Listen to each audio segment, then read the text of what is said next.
ക്രിസ്തുവിൻ്റെ സമാധാനം നിങ്ങളോടുകൂടെ ഉണ്ടായിരിക്കട്ടെ. വചനകിരണത്തിലേക്ക് ഏവർക്കും സ്വാഗതം.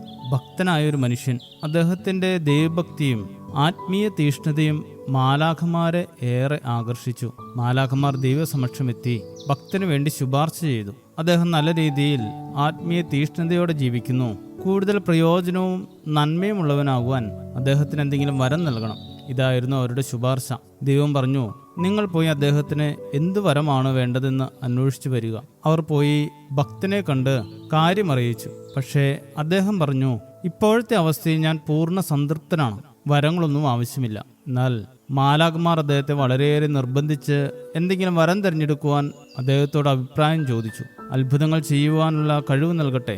അദ്ദേഹം പറഞ്ഞു, വേണ്ട, അത് ദൈവം തന്നെ ചെയ്യുന്നത് കാണാൻ ആണ് എനിക്കിഷ്ടം. എന്നാൽ ആത്മാക്കളെ വീണ്ടെടുക്കുവാനുള്ള വരം നൽകട്ടെ. അദ്ദേഹം പറഞ്ഞു, അത് വേണ്ട, അത് പരിശുദ്ധാത്മാവിന്റെ പ്രവർത്തനമല്ലേ, തനിയെ നടന്നുകൊള്ളൂ. പക്ഷെ മാലാഖമാർ വീണ്ടും നിർബന്ധിച്ചുകൊണ്ടിരുന്നു. അവസാനം അവരുടെ നിർബന്ധത്തിന് വഴങ്ങി അദ്ദേഹം പറഞ്ഞു, ഞാൻ കാരണം മറ്റുള്ളവർക്ക് നന്മ ഉണ്ടാകുന്ന വരം മതി. പക്ഷേ ആ നന്മ അവർക്ക് ലഭിക്കുന്നത് ഞാൻ ഒരിക്കലും അറിയരുത്. അവർ ദൈവത്തോട് കാര്യമറിയിച്ചു. അങ്ങനെ അദ്ദേഹത്തിന് ഒരു വരം ലഭിച്ചു.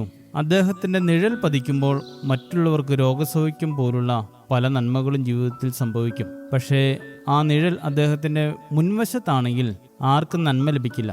മറിച്ച് പിന്നിലാണെങ്കിൽ അത് ലഭിക്കും. കാരണം അത് അദ്ദേഹം അറിയുക പോലുമില്ല. എന്താണ് ആത്മീയത എന്ന് ഈ കഥ വിശദമാക്കുന്നു. ഇന്ന് പ്രകടനം എന്ന നിലയിലേക്ക് ആത്മീയത പലപ്പോഴും വീണുപോകുന്നു.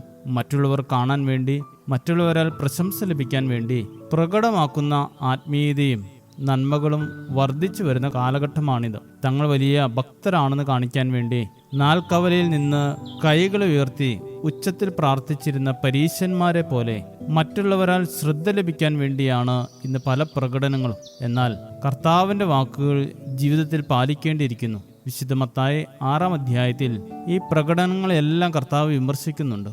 തിരുക്കോണുകളിൽ നിന്ന് പ്രാർത്ഥിക്കുന്നതും ഭിക്ഷ കൊടുക്കുമ്പോൾ കാഹളം മുഴക്കുന്നത് പോലെ എല്ലാവരെയും അറിയിക്കുന്നതുമൊക്കെ ദൈവം ആഗ്രഹിക്കുന്ന കാര്യമല്ല എന്നവിടെ നമുക്ക് കാണുവാൻ സാധിക്കും. നമ്മുടെ ഭക്തിയും ആത്മീയതയും നന്മകളുമൊക്കെ രഹസ്യാത്മകമായിരിക്കട്ടെ.